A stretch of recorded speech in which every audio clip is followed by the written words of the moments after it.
Sebuah helikopter Angkatan Laut Iran dilaporkan telah mengeluarkan peringatan tegas kepada kapal perusak Amerika Serikat USS Fitzgerald yang mencoba mendekati perairan di bawah pengawasan Iran pada Rabu 23 Juli 2024 sekitar pukul 10 waktu setempat.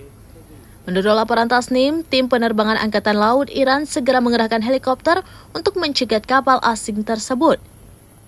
Download Tribun X sekarang, menghadirkan lokal menjadi Indonesia.